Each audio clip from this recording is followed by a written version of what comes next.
नमस्कार दोस्तों, मेरे चैनल पर एक बार फिर से आप लोगों का बहुत बहुत स्वागत है। दोस्तों, मैं आज आप लोगों के लिए लेकर आई हूँ बहादुर कहानी का सारांश, जो कि क्लास 12th का है और ये आपके एग्ज़ाम के पॉइंट ऑफ व्यू से बहुत बहुत बहुत ज़्यादा इंपॉर्टेंट है। 5 नंबर्स का आपको आता है और मैं आपको इतने ईजी वे में बताऊँगी कि आप एक बार सुन लेंगे तो आपको कहानी दिमाग में बैठ जाएगी और इसको आप अपने शब्दों में आराम से एग्ज़ाम में लिख सकते हैं।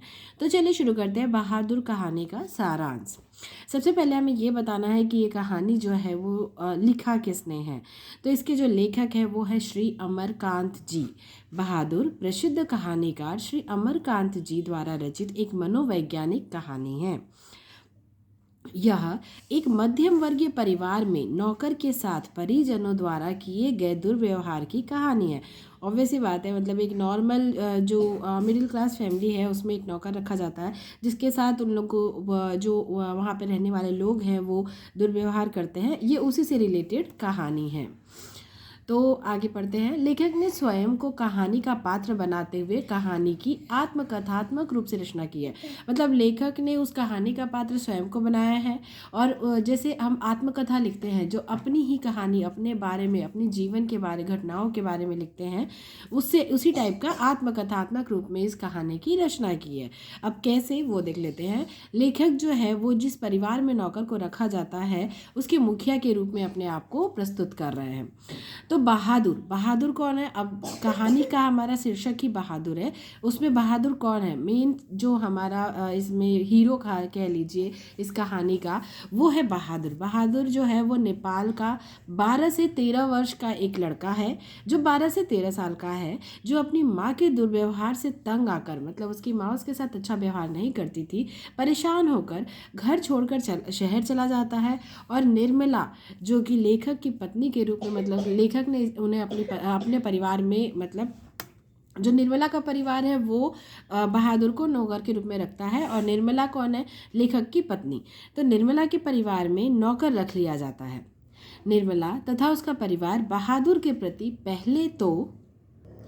पहले तो वो अच्छा व्यवहार करते हैं, परंतु धीरे धीरे उनके व्यवहार में परिवर्तन होता जाता है। तो फर्स्टली जब शुरू में उसको, बहादुर को उन लोग रखते हैं निर्मला के परिवार वाले, तो वो बहुत अच्छा व्यवहार करते हैं। जैसे स्टार्टिंग में होता है ना कि उनका काम होने लगता है तो उन्हें अच्छा लगने लगता है, तो उसी टाइप का वो बहुत उसके साथ अच्छा व्यवहार करते हैं। बट धीरे धीरे उनके व्यवहार में परिवर्तन होता जाता है। धीरे धीरे वो उसके ऊपर डाउट भी करने लगते हैं कि कहीं वो चोरी तो नहीं कर रहा है। तो धीरे धीरे उनके व्यवहार में उसके प्रति, बहादुर के प्रति थोड़ी थोड़ी, मतलब उसके लिए उनके मन में कुछ ना कुछ आता जाता है और वो उसके साथ व्यवहार, मतलब उसके साथ खराब व्यवहार करने लगते हैं। वे बहादुर के प्रति धीरे धीरे कठोरता बरतने लगते हैं। तो जो बहादुर था वो घर का सारा काम करता था, फिर भी इन लोग उसको एक, मतलब शक भरी निगाहों से देखने लगे थे। इसके बावजूद उसके साथ, मतलब उसका वो सारा काम करता था, बहुत अच्छे से करता था, जैसे वह पहले करता था वैसे वो अभी भी कर रहा है। बट फिर भी उसके साथ वो गाली गलौज से मारपीट तक करते थे। मतलब अब उनका जो व्यवहार था, पहले तो मतलब अच्छे तरीके से बात नहीं करना, देन फिर उसके बाद धीरे धीरे बढ़ते बढ़ते कहाँ पहुँच गया? गाली गलौज से मारपीट तक पहुँच गया। तो मारपीट तक करते हैं तथा झूठी चोरी का इल्ज़ाम लगाकर उसे अपमानित किया जाता है। जब उसके ऊपर झूठी चोरी का इल्ज़ाम लगाते हैं और उसे अपमानित करते हैं, उसे पीटा जाता है, मारते हैं इस झूठी चोरी के इल्ज़ाम में, तो उसे अब से सहन नहीं होता है। जो बहादुर होता है वो किस हद तक सहन करेगा? इसके परिणाम स्वरूप बहादुर घर छोड़कर चला जाता है। अब उसे अच्छा नहीं लगता है तो वह चला जाता है। अब परिवार के सभी सदस्य उसे ढूंढते हैं। अब जब वो चला जाता है तो अब परिवार के लोगों को क्या करना पड़ता है? काम करना पड़ता है, क्योंकि वो क्या हो चुके होते हैं? बहादुर के काम करने की वजह से, काम न करने के, मतलब आराम के आदी हो चुके होते हैं। इस वजह से अब क्या करते हैं? बहादुर को ढूंढना प्रारंभ कर देते हैं। बहादुर की उपयोगिता देखकर सभी अब अपना घरेलू कार्य करने से घबराते हैं। मतलब पहले बहादुर जो था वो सारे काम कर देता था, A to Z सब काम कर देता था, इसलिए इन लोगों को बिल्कुल भी कार्य करने की आदत नहीं होती और ये घबराने लगते हैं कार्य करने से। बहादुर के घर छोड़ जाने पर वे सभी पश्चाताप करते हैं। अब उन्हें रियलाइज़ होता है कि वो कितने काम का था, वो क्या क्या करता था और इन लोगों को कितना आराम देता था, तथा अच्छा व्यवहार करने की सोचते हैं। अब वो ये सोचते हैं कि अब हम उसके साथ अच्छा व्यवहार करेंगे अगर वो आगे गया तो, परंतु अब पछताए होत क्या जब चिड़िया चुग गई खेत। अब उनके पछताने से, या जैसे हमारे से कोई गलती हो जाती है, मतलब वो गलती करने के पहले सोचना चाहिए ना कि हमें ये करना है या नहीं करना है। करने के बाद जब आप गलती कर चुके हैं उसके बाद अब क्या कर सकते हैं, आप पछता सकते हैं उसके लिए, लेकिन उस पछतावे का कोई मीनिंग नहीं होता है। उसी के लिए कहा गया है कि अब पछतावे होत क्या जब चिड़िया चुग गई खेत। अब तो बहादुर जा चुका है, अब वो वापस आएगा ही नहीं, तो अब पछताने से क्या फ़ायदा है। हाँ, आगे के लिए इन लोगों के लिए ठीक रहेगा कि अगर आगे कुछ और ऐसा होता है तो, बट कहानी में इतना ही दिया गया है और ये आपको लास्ट में लिखना है, मेंशन करना है।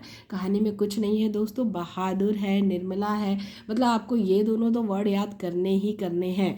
और आपको सबसे ज़्यादा इम्पॉर्टेंट जो है वो है श्री अमरकांत जी, मतलब ये आपको स्टार्टिंग में ही लिख देना है ताकि आप जो चेक करने वाला है उसे पता चले कि हाँ, आपको अगर स्टार्टिंग में आपके जो लिखेंगे ना उसी एक पैरे से समझ में आ जाएगा जो चेक करने वाला है कि उस आपने आगे क्या लिखा है, आगे सही लिखा है या नहीं लिखा है। देखिए दोस्तों, जब हम कॉपी में लिखते हैं तो ऐसा नहीं होता है, कभी कभी होता भी है, कोई टीचर्स पूरा पढ़ते भी है, कोई टीचर्स स्टार्टिंग ही देख के समझ जाते हैं कि अंदर क्या लिखा हुआ है और वो उसी के अकॉर्डिंग मार्क्स दे देते हैं। तो बहुत ही अच्छे तरीके से आप सब स्टार्टिंग में ही लेखक का नाम लिख देंगे, कहानी का एक जरा सा एक लाइन में, जैसे कि एक मध्यम वर्गीय परिवार में नौकर के साथ परिजनों द्वारा किए गए दुर्व्यवहार की कहानी है। मतलब इस टाइप से आपको बस इतना ही बताना है और लेखक ने स्वयं को कहानी का पात्र बताते हुए कहानी को आत्मकथात्मक रूप में लिखा है। ये तीनों चीज़ आपको मेंशन करनी ही करनी है। देन फिर आप इसके अंदर कहानी लिखिए, उसके बाद आपका मतलब मार्क्स जो है वो कहीं नहीं जाएगा, फुल मार्क्स मिलना मतलब मिलना ही है।